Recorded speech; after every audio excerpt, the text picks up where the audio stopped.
Hello, Arizona, and welcome to this episode of Valley of the Sun Real Estate Show. I'm your host, Jayson Bates, the lender who lives in and is a part of your community.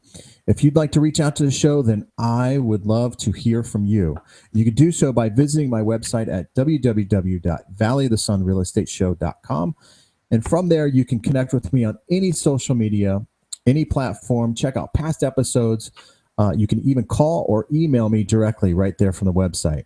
And if you're listening to me on iTunes, please write a review, as it is one of the ways that I have to help improve the show. So thank you for writing a review if you do so. On today's episode, we're going to be talking about appraisal woes. And to join me once again is Kalencia Sanders with Orange Sky Realty. How are you doing, Kalencia? I'm doing good. It's Friday. It's beautiful as usual. Yeah, beautiful. Hot, little humid, but not too bad. That's right. Not 120 degrees, right? So that's a good thing. I'll take 105 over 20 degrees any day. Yeah, this is perfect for us. Anything above 110, I don't like. Below 100, 105, I'm good with. That's perfect for me. Mm-hmm. All right, cool. So let's get right into this because we've got a lot to talk about on this subject. And right now, we're seeing. We were just talking about it before the show here, but we're seeing some increase in values here in Arizona. We're seeing that about 4.6%. I think I last read year over year increase, which is actually very, very normal, very good, very steady. But we are seeing shortage of inventory. And so with that, we're seeing less short sales or fewer short sales, and we're seeing fewer people that are actually underwater on these homes, which all kind of comes back to these appraisals because people are asking the highest and best price for their homes. And because we're going through this value and this increase, this uptick in value, appraisers sometimes have a little bit of a hard time keeping up with what the actual demand or the pace of values and where it's going, right? Yeah, I would agree. Absolutely. Like you say, there are more buyers out there than there are homes, and the shift that has happened is, like you said, there's not a lot of distressed homes, and so we have a nice steady increase of home value, and what people are making an offer on is not a distressed situation, so that it's more of we would call this a seller's market. However, it just creates, like you say, an extra added layer to the challenge of appraising the house. Nothing is worse is when there is one beautiful home and 5 buyers that love it and they're all making offers on it. That creates, the bidding war. Like you said, you're asking for highest and best. That's raising the value, the offer price, but are there comps to support it? Has a home sold recently that would support that? Because the appraiser looks at specific key things in assessing the value of the home. And it's so important that when a seller goes to list their home, that they're partnering with an agent that understands how the value of a home is determined. Yeah. I agree. And, I want to point out before we get right into that, there's a couple of things that I see, and you can correct me if I'm wrong here, Kalencia. There's a couple of points during the process that I see the stress level for buyers and sellers, really, probably more so for sellers than buyers, where the stress level goes up. That's the home inspection and the appraisal. Right? I agree. Of what is going to come of those reports can determine the outcome of that entire deal. So the stress level and the anticipation, the nervousness, the uncertainty that's going on can be a little bit nerve-wracking. Yes, and I think it's important to just briefly touch on the fact, especially for first-time home buyers. What does that mean, the appraisal? What happens if the house doesn't appraise for the amount that I'm offering? Well, right, Fanny, well, I think you'd be better to explain that. What happens when the house does not appraise? Yeah, from the aspect of obtaining a loan. From obtaining a loan, you have a few different options. You can either, number one, pay the difference between the appraised value and the purchase price, because as from a lender's perspective, we're only going to lend on the greater of either the appraisal or the purchase price. and I shouldn't say the greater. We're going to lend on whatever's the lesser, excuse me, the lesser of the two. So if the appraisal comes in at, for example, $100,000, your sales price is $90,000, we're going to lend on the $90,000. But vice versa, if the sales price is $90,000 and the appraisal comes in at $80,000, we're going to lend on the $80,000. Now, there are certain exceptions to that rule, 203Ks, that sort of thing, subject to condition type loans, construction loans, that sort of thing, where the appraiser may be appraising off blueprints or something like that. But for the most part, 90% of the transactions, you're going to lend on the lesser of the two. Now, you can either pay the difference, or you get somebody like yourself who's a very good negotiator. You go back and negotiate that the sales price down to the appraised value. Or you back out of the contract. Right. That's really your options. And really today, I think what we want to highlight is we are having a few appraisal issues out there, and it's really avoidable by hiring a competent and experienced agent, and also your lender, partnering with a lender that's very knowledgeable, because the two of us working together can really keep the deal going smoothly, and without unnecessary heartache. That's the way I see it. So, again, from the seller standpoint, that's not a good time for anyone if you have to come back and decrease your net value to compensate for the appraised value. Overpricing your home or underpricing your home to create a bidding war can turn around and bite you in the butt. Yeah, absolutely. Absolutely. And going, with the appraisal, typically we're not going to do the appraisal until we've done our due diligence up front. So that being said, having the home inspection done first to make sure that the house is in, the bones of the house is in good shape. There's not going to be any issues. The appraisal, it's important to note here, the appraisal is not going to tell you, unless it's just blatantly obvious, that you need a new roof, or that you need, new carpet, or you need certain, things that a home inspector may tell you. It's not going to tell, the appraiser's not going to tell you if you need new electrical or a hot water heater or something like that. That's not going to happen on the appraisal unless it's blatantly obvious. The appraiser is there to check, make sure you have hot water, but not whether or not you need a new hot water heater. And so the appraisal, I think it's one of the misconceptions on the appraisal is that that's like kind of the home inspection. They kind of go together. And the appraisal is just to make sure that you're not overpaying for a property, and that the lender is not overexposed and lending you money on that property. It gives us, as lenders, it gives us a snapshot as to what's happening in that particular area, that neighborhood. Because we're not out there, we're not there. We need something that's going to kind of give us a foundation to lend on, if you will. Right. So, I would agree. Yeah, go ahead. I was going to say, we just, like you were saying, having a good lender who can work through those situations, those problems that come up throughout an appraisal, and then be in communication with you, because you're the spokesperson to the seller, representing the buyer, making sure that what we're asking for is something that is obtainable. Right. There's certain times on an appraisal that they're going to say, hey, look, the cost to get this done, the seller just may not be willing to fix or put the investment in the property to bring it up to the standard of lending. I agree.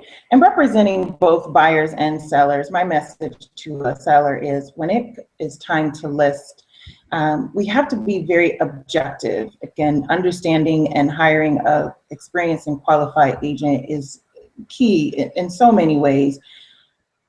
The agent needs to know what's a comp.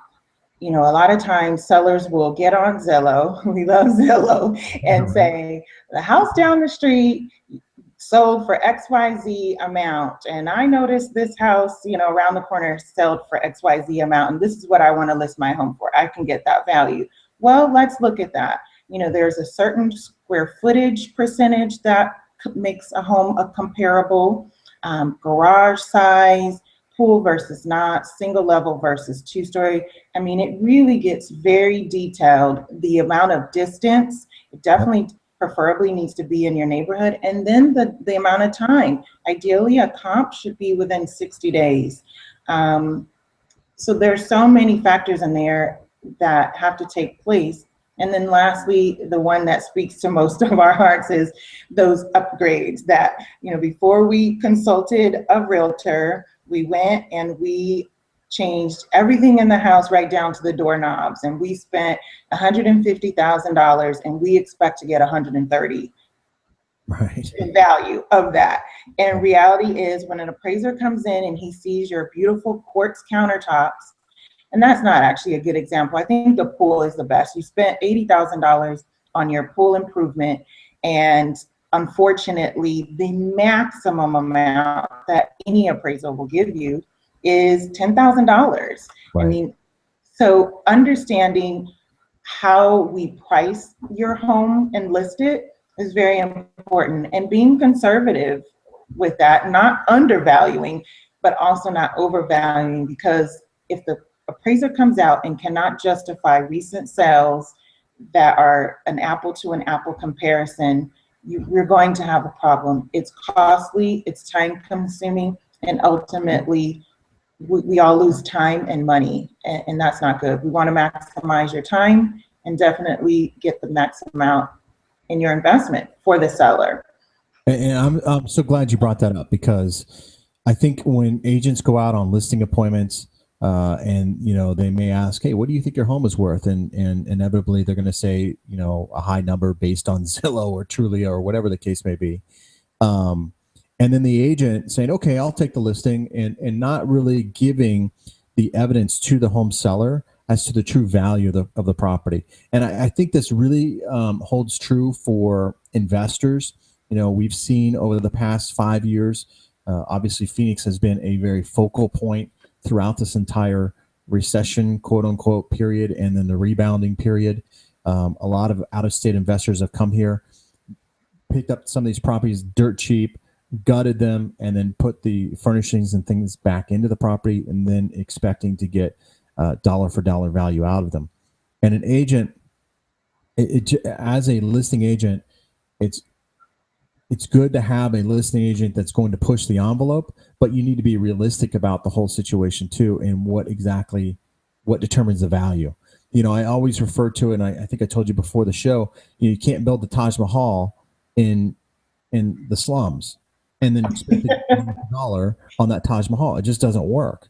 And so there is a thing as such as overbuilding for an area. And, you know, you can't do the Elvis Presley, you know, gold sinks and expect to get your money out of that. It's a luxury item. A sink is a sink. And some of them are a little nicer than others. I get it. And a little trendier than others, but it's still a sink. And so you're not going to get necessarily dollar for dollar when you do this sort of improvements. But yeah, especially the weekend investors. The weekend. I was just going to say, it really, you have the experienced investors that get it and understand the numbers, and then you have those that, you know, they watch the do-it-yourself show and all these house hunter shows, and they go out there, and there is a science to it. It's not just the glamour that you see on TV. You know, the other thing that has made a shift, what we were talking about earlier, is from the appraiser's perspective.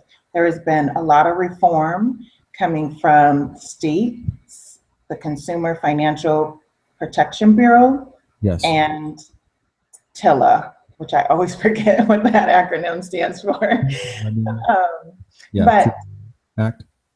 They are being held to a new scrutiny because we don't want what happened in 2008, bidding wars, overpricing of homes, people, you know, different contractors feeling under duress to perform, to support, you know, what the buyer and seller is asking for. And so to protect the consumer and to not create what happened back in 2008, the appraisers are, I would say, how would I say it? They are appraising in a more conservative way, because they are being looked at. They're wanting to avoid showing any type of trend of being steered or controlled or impressioned in any way. They need to show the exact value, and if the evidence isn't there to support it, they won't increase, they won't adjust up or down.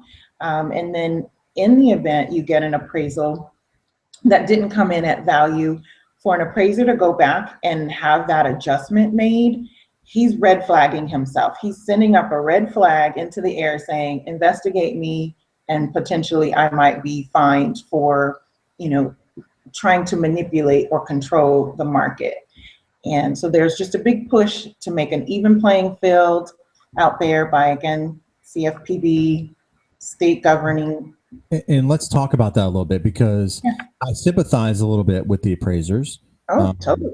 Because they are on the hook. When they say the value, that's the gospel, if you will, as far as the value goes. Doesn't mean, though, as a consumer, we can't challenge that. We certainly can. And that's where having somebody like yourself who has done their research prior to maybe taking on the listing or even putting the offer in, if you're representing a buyer, that the comps, what's being sold or what has sold. Because, I mean, all things being equal, there are some bad appraisers out there. No question about it. So having somebody like yourself who knows the area, who can do the comps, we can supply those comps to the appraiser through the proper channels to contest the value of the property. So there are resources and avenues to take to challenge any type of value issues that you may be having. Now, there comes a point where common sense has to prevail.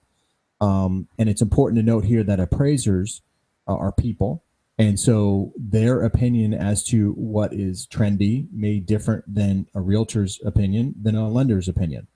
They're there to be an unbiased opinion as to the true value of the property, supported by real hard documentation, not trying to set the trend, not trying to influence values or set the price point for homes, but they're there to just say, here's the evidence, here's what my interpretation of this evidence is, and this is therefore the value that I perceive this property to be. And the key word being perceived, because I've had a couple different appraisers appraise the same home and come up with different values. And if it's such a science, you would say, well, hey, it should be all equal. You just plug in some numbers and it puts out this algorithm and you're done. Now, right. There's still some interpretation in there. And so that's where we have to have a community effort, if you will, between the realtor, listing agent, buyer, seller, lender. We all come together and say, okay, this is common sense. And to get the job done. And if there's something that's common sense that is there that's overwhelming, then the appraiser will make the adjustment. I have them make adjustments in the past to the value of the home. It's very, very rare, but they will do it. But it has to be just in your face, overwhelming, cannot deny, no backdoor to get out of, to have an appraiser increase the value. I had this problem actually a couple years ago, not so much today because values are going up. I'm seeing little, I had an appraisal just yesterday come in, $110,000 purchase. It came in at $107,000. $3,000. You think, why can't you squeeze $3,000 out? Come on, it's only 3%, a little less than 3% of the value of the home. But the seller knew he was kind of priced a little bit high, so it all ended up working out no problem. But those sort of things they can be deal breakers. And when you're asking an appraiser to make a $3,000 adjustment, it's probably not going to happen. A couple years ago, I had one that came in $30,000 light on a $80,000 purchase. Right, this was a weekend warrior type investor, priced at $180,000, showed receipts of what they put into the home and why they are trying to justify the higher value. And actually had a comp. And because comps were coming in so quickly, homes were selling so quickly, we had the appraisal done. Within 30 days, there were 2 additional comps that actually brought that value up, but didn't bring it up to $180,000. It brought it up to, I think it was like $168,000 or something like that from $150,000. So the appraiser did bring it up, but didn't bring it all the way up. So that's the other thing that's a challenge, right? I mean, we're trying to anticipate where the market may be going when pricing your home, trying to get your home at the highest value. At the same time, we don't want to scare away buyers, right? And we don't want your property to become what they call stale. But at the same time, we want to get you the highest value with the quickest return. Yeah, So you made a there very is a good balance in point. that. Even like with the adjustment that you just referenced to, what was helpful to increase the value was in between the time that the house, went under contract and closing and the appraisal was done, additional comps came in where he or she was able to go back and pull those in. So in this market, we are seeing, with the supply and demand difference, you know, multiple closings happening. It's a forward moving, it's not a stagnant market where there aren't going to be closings happening in between the time that you purchased and the time that you actually close. So it's just ever evolving. I guess ultimately I'm saying it's an ever evolving, constantly all wheels moving forward vehicle, if you So will. let's get right into, because we're running a little long on time here, but I want to get into some of the things that we see that if you're a seller, these are some of the things you can correct before even putting your property on the market. If you're a buyer, these are some of the things that you should be looking for that you may anticipate being a problem when you have the appraisal done or the home inspection done. So what are some of the things that you see, Kalencia? Maybe you tell your sellers, hey, you got to fix this, fix that, do this, do that before we can even get it on the market. What are some of the common things that you see out there? I would say initially first and foremost, the streetscape of the house. So those are easy touch-ups. The exterior, when someone pulls up, that's their first impression. It's just like the handshake. So really upkeeping or tending to the front yard, putting a nice planter out, maybe right by the door, touching up the door.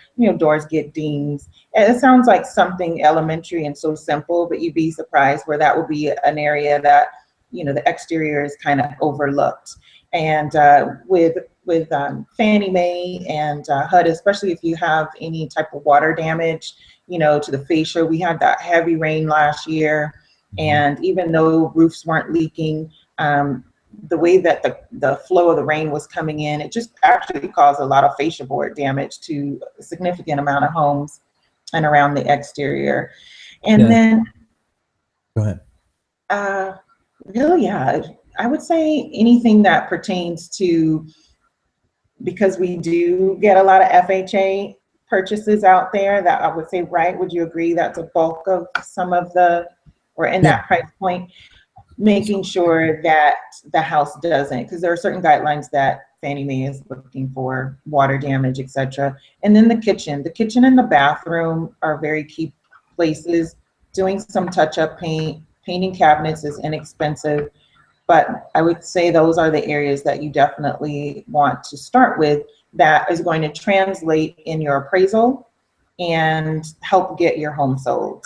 Because buyers that's the first two areas buyers look at. They go straight to the kitchen. And then from the kitchen, typically they're going straight, maybe the yard, or as far as interior, it's that bathroom. The bathrooms in the kitchen are okay. So let me jump in and interject here a little bit. Some of the things that I see from a lender's perspective. Some of the things that can be prevented up front, because remember, on the appraisal, and we didn't mention this, but you're talking about appraisal. If the appraiser has to appraiser, I think I just made up a word there. But if the appraiser has to go back out to the property, that costs money. That's $150, right? And that can be negotiated. Who's going to pay that, seller or buyer? So, with that being said, some of the things that I see are peeling paint. The sun does some serious damage to like you said, the fascia boards, the water damage, that sort of thing. So give your home a fresh little coat of paint. If you have window trims or something like that, you want to make sure that those are painted. You want to make sure that there are no safety issues with your property. Safety. So if you have, for example, a stair, sunken living room or something like that. Maybe if it's 3 stairs or more, FHA is going to require a railing to be associated with those stairs. If you have stairs that lead up to the front door and there's 3 of them or more, there needs to be a railing. If there isn't one, then you're going to eliminate FHA buyers, or you're going to have to fix that. Drainage is another big issue. It doesn't rain a whole lot here in Arizona, but you want to make sure that your drainage slopes away from the house, not back toward the house. And then interior, you're going to make sure there's no holes in the wall. I mean, obvious stuff, right? No holes in the wall. There's no water stains in the ceiling. There's none of, no obvious stuff. The hot water does work. As far as being clean, your house doesn't need to be made clean. You don't have to have maids come in and clean your house for the appraisal. Clean sure house. You do. Well, you like to see a clean house, right? But it should not detract from the value of the home. They're there just to value the bones of the home. Now, having said that, we also, on the outside, another thing that I've seen as of recent is roofs. Now, appraisers aren't roof inspectors. However, if they're standing at the curb of your home and you've got a asphalt roof, shingled roof, and they see, curled up, shingles, they're going to put on the appraisal that there should be a roof inspection done. So again, that's very obvious, right? But if they see the roof and it's in decent shape, and there's no appearance of any water stains in the ceilings and in the interior of the home, then that's not going to be a problem. Yeah, and if I could interject, you don't want that stipulation put on an appraisal. It's better to, like you say, head it off and make sure that there's nothing there pertaining to an FHA loan that would flag an appraiser, and then a stipulation as far as a roof inspection being made. That delays, that's more money, and it could have been avoided by just taking care of that area. That's part of getting somebody like yourself who will tell the client that up front. Look, you need to do this. If you want highest and best offer, this is what you need to do. If you're not willing to do the roof, then you're going to deduct $6,000-$7,000 from the value of this home, period. Yeah, I agree. All right, so those are some of the things that I see. Now, if I see it on the appraisal, from a lender's perspective, if I see it on the appraisal, then it has to be fixed. If I don't see it if the appraiser doesn't make any mention of it, it doesn't have to be fixed. Okay, so if the appraiser says that there are termites, for example, I got to have a termite inspection. If the appraiser doesn't say there's termites, then I don't necessarily need a termite inspection. Okay, unless it's a VA or something like that. So very important on the appraisal. If it's going to show up on the appraisal, then the lender's going to question it. It's going to need to be fixed. The appraiser is going to have to go back out and ensure that the items are fixed, because the appraiser is subcontracted through us, and they are our eyes and ears to that property. So we would need to send them back out there, and that will cost somebody additional money. So, if you're a buyer and you're out there looking at a home and you say, hey, this needs to be fixed, then handle that up front through your home inspection before you have the appraisal, get that all ironed out. And then negotiate, who's going to pay what, how it's going to be paid. That's what the Kalencia is there for. And then we order the appraisal once those repairs are completed, so that we know the appraiser only has to go out there once to appraise the home. Right, absolutely. Okay. All right, well, we covered a lot. Did we miss anything? Did you want to say? No, I know. I think, the take-home message is you definitely want to build a trusting and open and honest relationship with both your lender and your agent. Yep. And making sure that you have key conversation up front. I think we've given both buyers and sellers a lot to think about as they consider, entering either purchasing or selling, and giving them tools to set them up for success. Absolutely. So tell the audience, how do we reach you? How do we get in contact with you if they need a good realtor, excellent realtor? Well, I love phone calls. I always like to start with the phone number, and it's at the bottom of the screen, but it's 480-233-3102. I can be reached via email, Kalencia@orangeskyrealty.com. I'm on Twitter. I'm on Facebook, any social media platform out there, you can find me. LinkedIn. My name is spelled Kalencia, last name Sanders. Very searchable. Awesome. Well, thank you very much for being a part of this today. Really appreciate your insight. on this subject matter. It's really, really important. This is one of those areas, as I said earlier, that is one of those anxiety type moments throughout the process of the home buying purchase. So I really appreciate your side of this topic. So thank you very much for being a part of this today, Kalencia. I really appreciate that. Thank you. I appreciate you as well. And so if you want to reach out to the show, I want to get my plug in real quick at the end, because I actually had a consumer actually tell me, hey, Jayson, you need to do your plug at the end too, because I didn't want to have to rewind the podcast to get your information. So if you want to reach out to me, please do so by visiting my website at www.valleyofthesunrealestateshow.com. And from there, you can reach me on any social media, contact me, email me, however you want to. That's how you can reach me for sure. If you want us to talk about anything in the future, as far as future topics or any situation that maybe you have come across and you need a little guidance on, whether you're here in Arizona, maybe even outside the state, we certainly can help you and give you some, real good, solid professional advice. So reach out to the show. We'd love to hear from you. So I think that's it. Until next time, Kalencia, thank you once again for being part of the show. But until next time, I hope to see you out there home shopping.